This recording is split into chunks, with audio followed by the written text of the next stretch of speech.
And I believe we are live.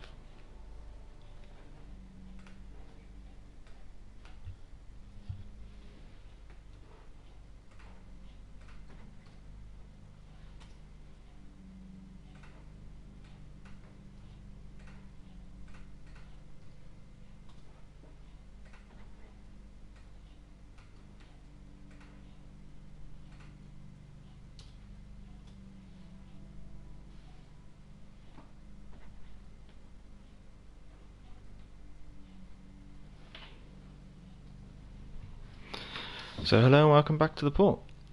This is basically a first look at the update. Now I'm going to try and keep this nice and short because I know that the World of Warships Legends YouTube channel will be doing a live stream in a little under an hour, so I'll try and keep it short. So first look, as you log in, basically you'll be seeing as we're seeing here, scrolling through. So they've done quite a lot. So Stars and Stripes camos, which will be available. Join the community, update. So we've got the Lone Veteran, which is obviously the USS Wichita. We've got the USN Light Cruisers, so Dallas and Helena, available for early access, and then to become researchable in the next patch, basically. And then we've got the Warhammer 40k collaboration. Now, hopefully the mic's alright. So that's basically, as you log in, what you're going to be expecting to see. Now we just gotta see what happens when I log in. There we go. Okay, so first of all I'm just going to start by looking at what has become available in the store. I might as well grab my daily crate, do a bit of admin.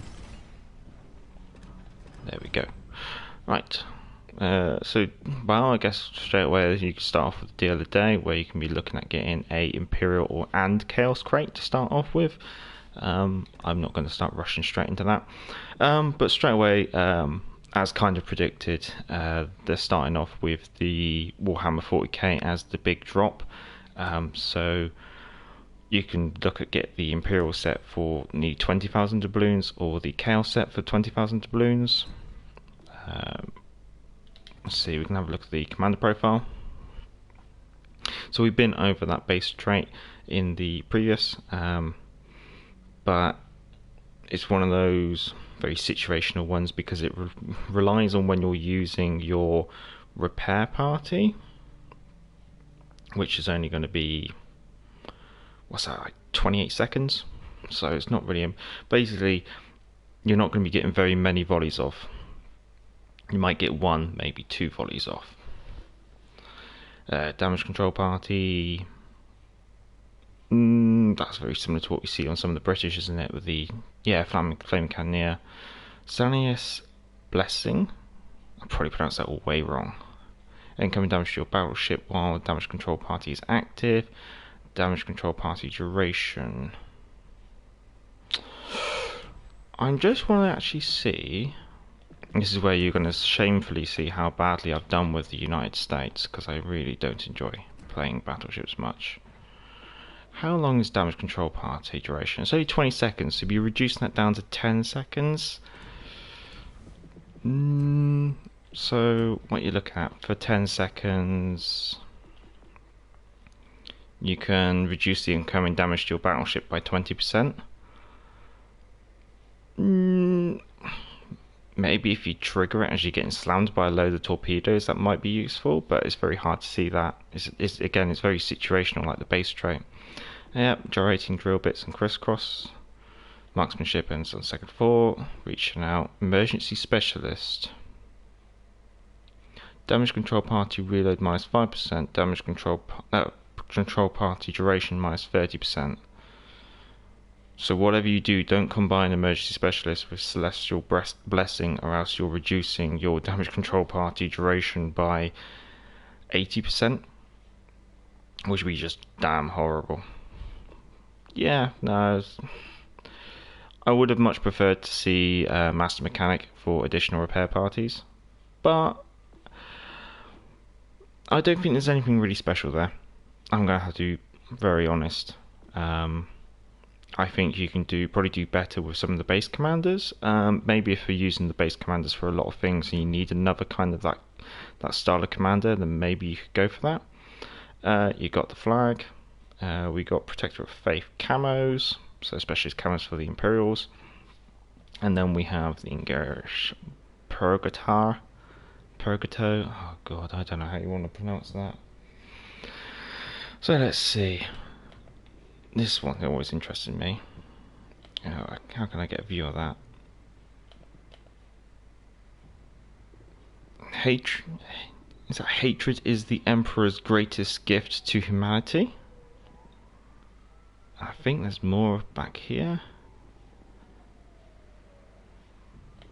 Oh, I can't get an angle on that one. Do not question the will of the Emperor. Do not question the will of the Emperor. And I assume that's going to be a repeat. Oh, that's because of the bridge. Yeah, hatred is the Emperor's greatest gift to humanity. So, I guess that's rather fitting. Yeah, she's pretty. But what does that really turn out for? So, these are just going to be standard modules. Probably nothing too exciting there. Don't know loadout wise, because obviously you have to purchase the ship to see the loadout, but hopefully that'll get covered off in the mainstream that happens a bit later on. Hit points 50,000. 6. It seems alright. 16km range, which is pretty decent for tier 6. 16-inch guns, which is good because that means that you can penetrate quite a lot of cruisers quite badly. 27 knot top speed though. It's not the fastest, but it's not the slowest. Probably in like a nice mid-ranger really. And the turn circle looks pretty decent as well. Concealment 14.8. That's alright as well actually, that's not too bad. Overview, sure shot and frail, below average base HP. And then we have some fluff on the ship if you're interested in that kind of stuff. I'll let you pause it if you want to read that, but entered service in the year 30,798. So, yeah, a little bit before the 41st millennium. Ships in service 1. That's amusing. Then we have the Chaos stuff, so we're not really expecting. So just start off, you got the camo, Chaos camo, Chaos flag, which is the Chaos symbol. Let's have a look at the commander then. So we kind of covered this off previously. Increase the damage your ship caused while your catapult fighter is up, but also reducing the duration of your catapult fighter by 85%. So what's that take you down to? Be like 30 seconds or something? Yeah, pretty basic abilities. It's only really going to be this one here, which is different, which we've already discussed. So improving the shell damage, reducing the incoming damage to your citadel, but also improving the making it worse for the damage to your extremities, which isn't. I don't know. I'm not too sure about that one. I think you could probably do better elsewhere, but it could play into some people's play styles, I guess you could say. Apart from that, we haven't got anything exactly special, apart from you do get Master Mechanic, which is probably going to be a must if you want the additional repair parties.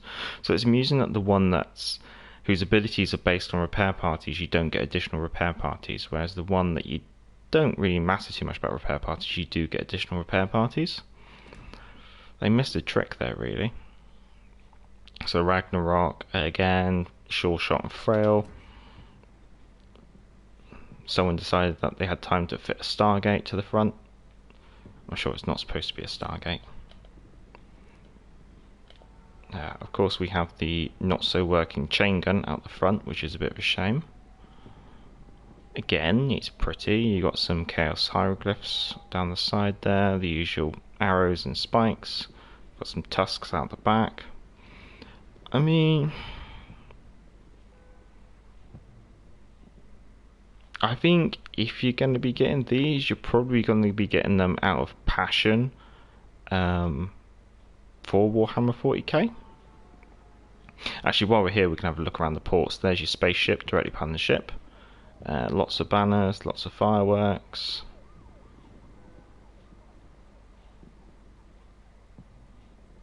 There's your Liberty ship. Yeah, so it's not too different. Of course, the roads are as busy as always. Not a single car to be seen. Well, that's the Chaos stuff and the Imperial stuff. And we covered the deal of the day. So then we have the USN big crates. Drop rates can be found online, but I guess they come with a higher chance to drop the Boise and unlock the early access ships. But obviously, it's a bit of pay to get your nose ahead of the game, I guess you could say. Then we have the Usn Crates. So these have a chance. Yeah, they've got the usual chance to drop the Dallas and the Helena, and then the premium Boise. I suspect the drop rate on the Boise is going to be really, really low. No, I'm not going to be throwing money at them right now.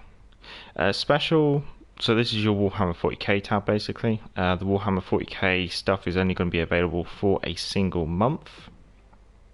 Same with the crates. So I guess it's going to be one of those things, a bit like with the Azura Lane stuff. If you want to get in on it, you're going to have to get in on it now, or within this patch. I don't think it's going to be something that you pass off.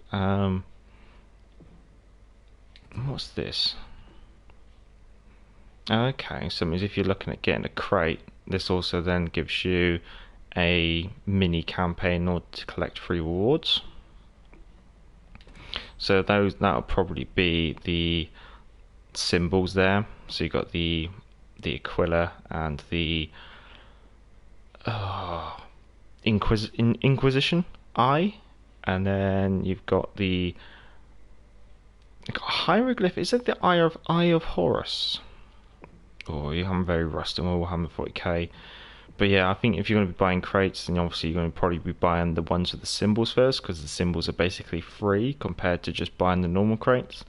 And then you can just bulk buy crates if you want. Yeah, if you like Warhammer 40k, then you might enjoy this month.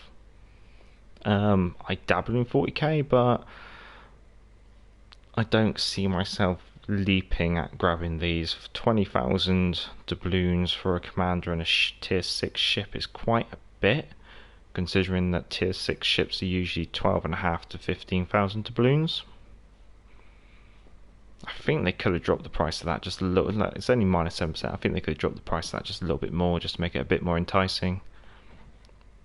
Commanders hasn't changed. Containers, obviously they've then added the big USN crates here, and then that's about all. Premium is still the same. Ships, for those of you who are interested, yes, the Atlanta has dropped at the start of the patch. This is my Atlanta that I got in the original campaign, which was about this time last year. Already done a review, but she is available in store for 500,000 global XP if you didn't get her in the last campaign, or you've started the game since the game launched proper in August. So she is available at the start of the patch, and she does look very pretty in port actually. So the Atlanta's here. Nothing else has dropped as far as I can see, so I suspect they're going to hold off on that tier 5 destroyer and the tier 6 cruiser until later on the patch. I suspect we'll give it 2 weeks and I say they drop something. So I think this week's basically going to be focused on probably Warhammer 40k and the start of the campaign. From the supply, I don't think anything's changed. I'm not spotting any additional camos or anything that's been slotted in there. Then the Amity, so basically new campaign currency. So what that means is you'll be earning almost like a separate currency, which you then be able to spend in the Amity store. So on offer we have the usual USN crate, which is basically like your Russian, like we've had before, your German crate, your French crate. Basically, it's the crate that has a chance of dropping one of the ships. So for me, I'm probably going to be chucking everything I have at these to try and get the ships early, which would be nice. I should really check out the drop rates at some point. US Commander crate, if you're behind on commanders, then that could be maybe useful. but that's only US commanders. I mean, if you've got all the US commanders, then it could be a nice way of trying to guarantee yourself some personal accommodations for some of your commanders as well. But for 500, I mean, for 500 for two, is it 500 two? No, it's 500 for one. So, but you can only buy up to two of them. Or for the same price, you could probably buy two commander packs. So for one US commander crate, you could buy two commander crates. But I'd be tempted to go for the commander pack first. I don't know. Insignia, two insignias for 500 each, so that's 1,000 for two insignias. If you're short on insignias, I'd probably highly recommend that. Oh, a mission, Forged in Combat. Get access to a combat mission for accommodation. So basically, there's one universal accommodation for completing some tasks. And how much is that? That's only 250. That's quite tempting, actually, for a universal accommodation. I'd probably recommend going for that. Or at least for me. For me, it makes sense to go ahead and get that one. 5 promotion orders for 125. You can collect that 4 times. Credits as credits, but usually only if you really need credits would I bother. Because the campaign currency gets converted into credits anyway at the end of not this patch but the next patch. Commander XP, it's always useful, and I think you can just buy as much of that as you want. 2 days premium. So I think someone asked earlier about what they recommend to buy. So this is one of the ways that you can get premium. So obviously you can just buy it with the campaign currency, so you're getting a premium account without having to actually invest money into the game. And it's a nice little way of... Oh, hello, Saxman. So yeah, just buying a premium account through this way is a nice way of getting a premium account, making progress on, say, the other ship in the bureau as well. At the same time, it's not really costing you anything. You're almost grinding out for free premium, really. Booster flags, that's always good if you're grinding stuff. And then we have the red, white, and blue camos. So the red, white, and blue camos look like they're only available, well, not exclusively available, but the main way of getting them is through the campaign. So you'll probably get them gifted to you through the campaign, and you can purchase them with campaign currency. So that pretty much wraps up the store. The bureau, we now have the red, white, and blue. Let's take a quick punt at that. Oh, very good. Yes. I'm glad you got her. Hope she treats you well, Saxman. So, red, white, and blue campaign. So, lots of 1, 2, 3, 4, 5, 6, 7, 8 steps. So, I was wondering if they changed it. And... of course, we can't... Nope. No, they still haven't fixed that, so we still can't see what the end reward is like, unfortunately. Let's just activate it. Let's take the Alaska off rotor. Let's have a look. So, we can assign patrons. So that's something to bear in mind. We can now actually add patrons. That's a bit cruel. They're tying the Wichita cruiser into the bureau, but it's absolutely impossible to get her already. That's very cruel. Yep. So you can't change that, unfortunately. Daily trials. Oh, of course, the Wichita. So basically, they've tied the Wichita into the bureau in regards to the red, white, and blue campaign, which means unless you boost the campaign all the way to the end and dump a load of doubloons in it, you won't be able to be making a lot of progress on this until later on. That's a bit cruel that they've locked it behind that gate. Thankfully, it is it's not time limited, so this will keep being researchable for quite a long time. I'll just get that activated and I'll take the red, white, and blue back off. And while I'm here, they said, yep, they have. So they now have added patrons. And that's interesting. So you can only have certain commanders on certain bureau missions. So that means you're going to have to almost do a bit of management with what you've got to almost make sure that you don't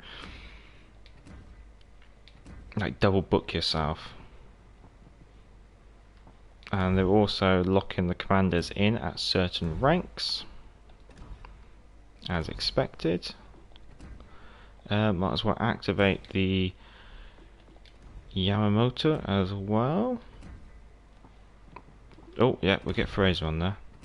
He always looks good. We'll stick Yamato on as well. So yeah, they've added Patriots now to the bureau, so I'd highly recommend when you log in and get them assigned as quickly as possible. And probably just activate the red, white and blue just to make sure that you've got some stuff assigned to it ready for when you do your hot swap, because what I do, I play them all out and I just hot swap off of the main two that I'm progressing onto the other two just to make sure I can keep progressing. So as you'll see, even though the Yamato I'm not really working on, I've got to a decent stage. Let's swap the Alaska out. Yeah, so I've nearly finished the first stage without actually leaving it on. Just a cheeky little trick. Yeah, swap the Yamato back off. There we go. Right, into the campaign. So first things, obviously, the weekly boost has reset, thank God. So, I wasn't wrong. So, if you did get all your promotion orders yesterday, you can get them all again to the 4 of your team and earn credits. And the rewards is mostly global XP, which would be good if you're trying to get the Atlanta, and some credits as well. Now there's this Shakedown Trials hard mode, they call it. So this is one of the things that they were talking about. It looks like it's just the one step, and it's just in 3 battles become the best among both teams. So basically it's not being the best on your team or coming in the top, it's basically you have to be the best player in the game. So that's quite an interesting one. There's no time limit on either of these, which would make sense because I assume that they both would expire at the end of the patch. Looking into the weekly Havoc part 1, you got a winner battle, earn 10,000 XP. It's all so you can do it in standard or versus AI, tier 3 up. 600,000 credits, 750 global XP, and then that will unlock these two, which is 300,000 HP of damage to enemy ships with main battery and set 15 fires. So that'll be the first. So setting fires, that'll be KG5 or the Exeter or the Belfast. Or the Atlanta as well, causing lots of damage to main battery. That's almost enticing you to play battleships. And then with this, I think the endurance trials, I think you can probably just play whatever you want as long as it's tier 3 up. So going into the campaign, oh, how are we doing? 24 minutes, okay. So if you buy Admiralty back in straight off the bat, you're going to be getting a insignia and a Usn crate.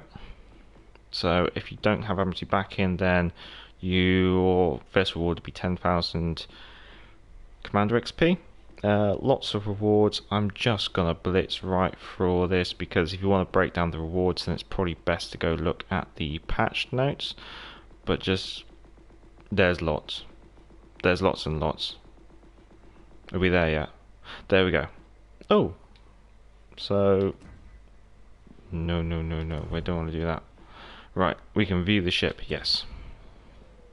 So the Wichita, the end game. No, I'm not. You've already won the Dallas Sacks, man. You lucky bugger. I gotta try. I gotta see what I can get out of that. I already managed to get the Helena from the campaign from the second big crate. A name that was. You lucky devils! What you been doing? Knowing my luck, I'm gonna have to open like 15 crates and I'll still get nothing. First crate as well. Oh God's sake, it's Axeman. So here's the Wichita. So amusingly, she looks like she's got the same turrets as like the Benson and the Fletcher as her secondary armament, bringing the 5-inch secondaries in. And Yeah, she's got the aircraft hanging at the back. Usual square bottom as well for the American cruisers. I think the Wichita's based on the same hull as the Baltimore, hence why the hull shape is actually quite similar. But what they've done is they've changed out the no, they're still 8-inch guns, aren't they? Mods wise, you're looking at pretty standard stuff. I'm just seeing if there's anything special here, anything that he slipped in. No, it all looks pretty standard stuff for the tier. Survivability 37,900. That's alright. Artillery 203mm guns, 15.5km range. Rate of fire 10 seconds. 10 seconds per reload. Okay. 40% chance to set fire.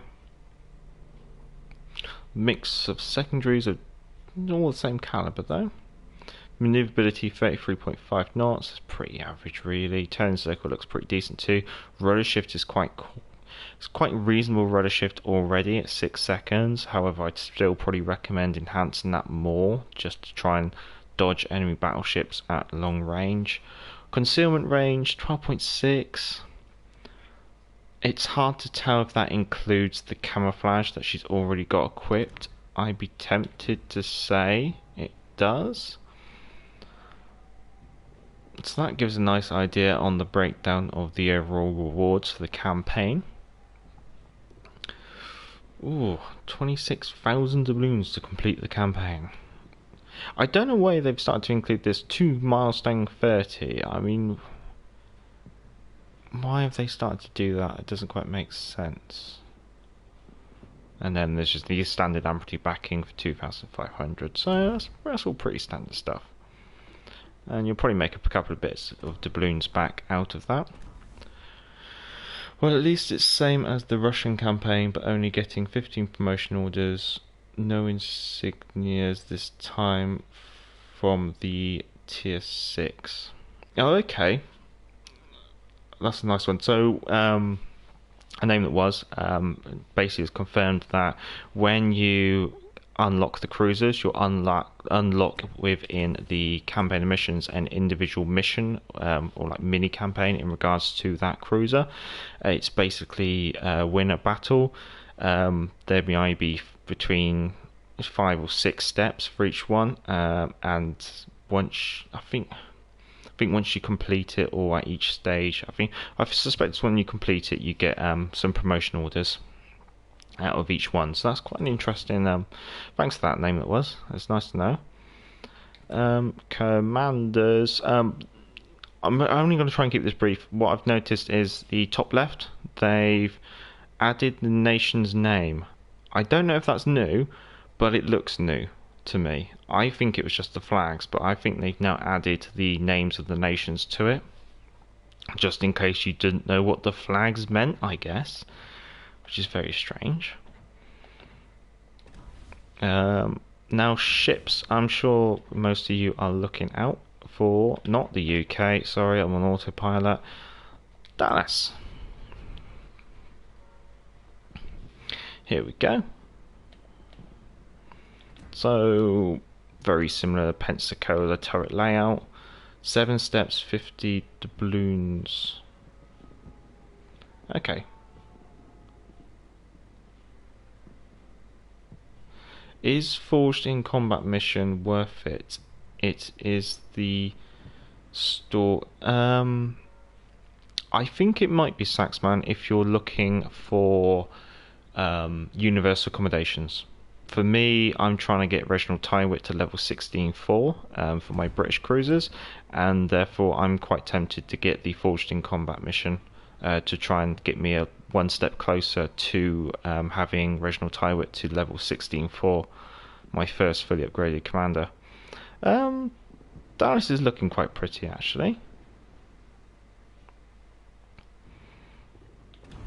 Now looking at the mods, one thing I know is that on all of these the hull upgrade gives you a massive chunk of health, so I'd probably recommend beelining straight for that one. After that, I'd probably be tempted to go for the targeting systems. And then last but not least, probably, I mean, the artillery upgrade is going to be quite an interesting one to and ah, because you're improving your rate of fire and your turret traverse speed at the cost of damage. So that's going to be an interesting one. That one might take some testing, because it could be a bit like the Guidey, where some people like it with and some people don't, in regards to the gun upgrade, where you can upgrade to the 6-inch guns, I want to say.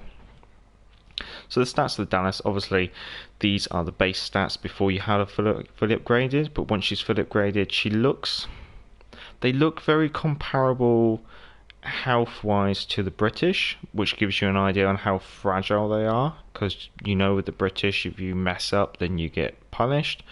But overall, they look quite interesting, quite competitive for the tier. I can see them. Now, they're not fast, so they're not... Because 32.5 knots there, that's the same as the Leander, really. So you're not looking at playing them like you would with the French, where you're nipping around like a lunatic. The rudder shift, 11.1 seconds, but that's before the hull upgrade. Detectability, 11.6. So they got quite decent detectability, which is one thing to note. Could be massively improved, the same as I've done with my British, if you go for some crazy builds. However, I know the American commanders don't have that kind of universality that the British do. The rudder shift comes down to 8 seconds, and I guess if you chuck on... Let's see, steering gears take 20% off. So it's not too bad. Right, on to the Helena. Actually, I'll just nip back to the Dallas, and I'll just go to the overview. So we've got surgical shells, short shell fuse time results in a lower chance of overall over penetration. I assume, does that mean she's got very similar to British AP, or is that in regards to high explosive? The high explosive fuse is very short, so maybe that's a kind of like a hint towards it having very similar to British AP. Reloader, above average main battery reload time. Okay, fair enough. And then sluggish shot. So you know with the Atlanta, the way that these shells have quite a lot of air time, I suspect these again are going to have a lot of air time as well. Now the Dallas is a design ship, but never actually implemented or never actually built. So on to the Helena. Actually, I'll jump over to the views. So again, we got the surgical shells. So it looks like, I'm suspecting it's the AP, but future testing required. But the shells have a shorter fuse time, which reduces the chances of them over penetrating. Plenty of guns. I'm not surprised. She's got 15 6-inch guns, and again, she's got sluggish shot.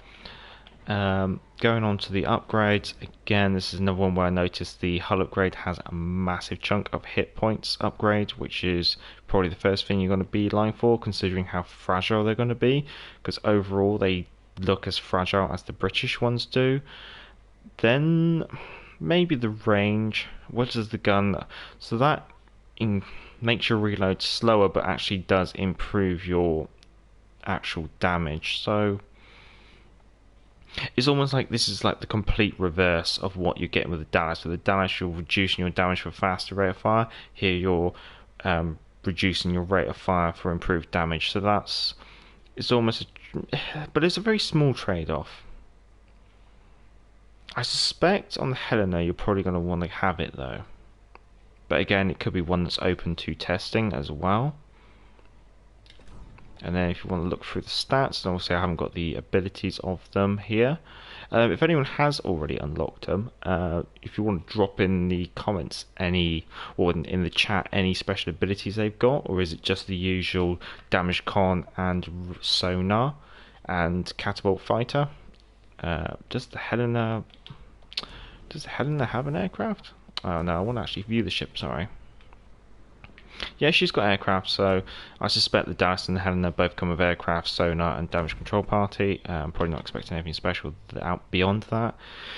Again, survivability looks very comparable to the British. Main battery, 15 guns, 14 kilometers range. It's quite a short range, I'm tempted to say. Speed's pretty average.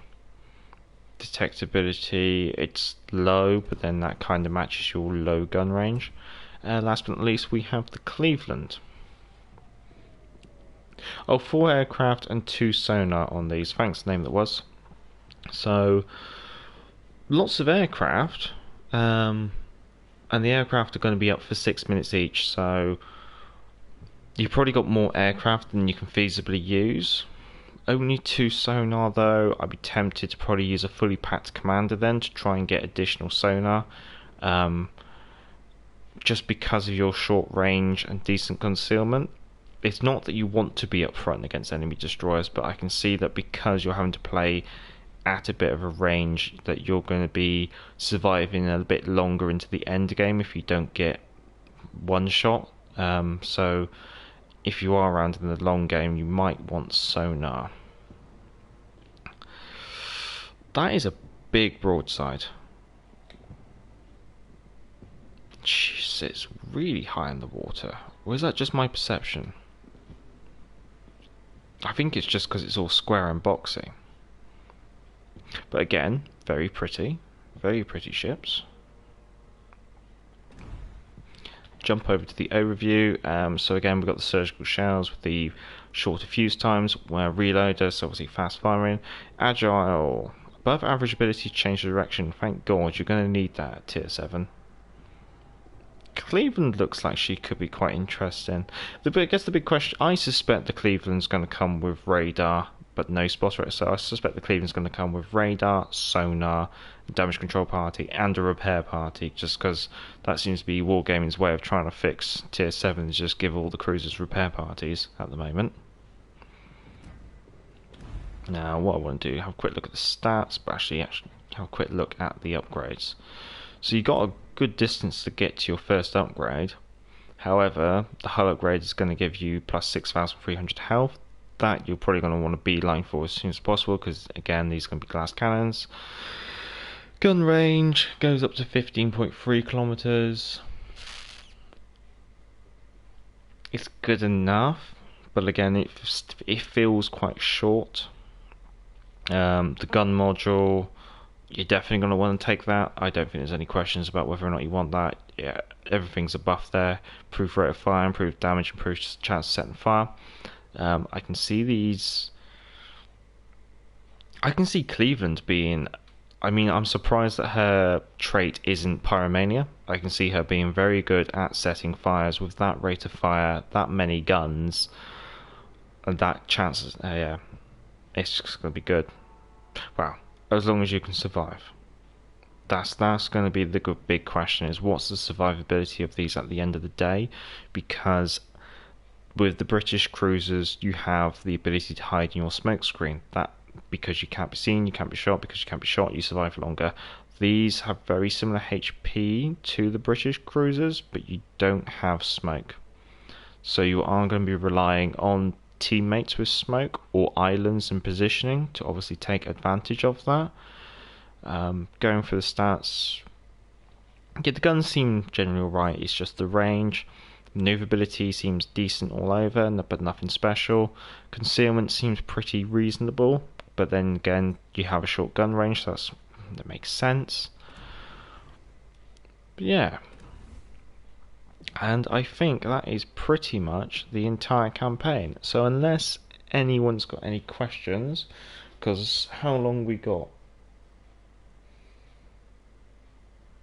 Bear with. We've got 16 minutes until Wargaming stream goes live, and I don't really want to be crossing over that. So if anyone's got any questions, just shout. If not, I'll probably end the stream very soon. In the meantime, I'll go for my daily crate. Yeah, that's alright.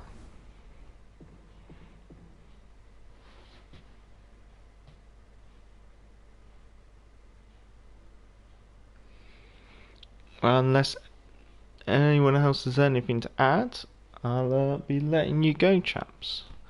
As always, this live stream will be going up live, going up on the channel afterwards. If you've enjoyed the live stream, give it a thumbs up.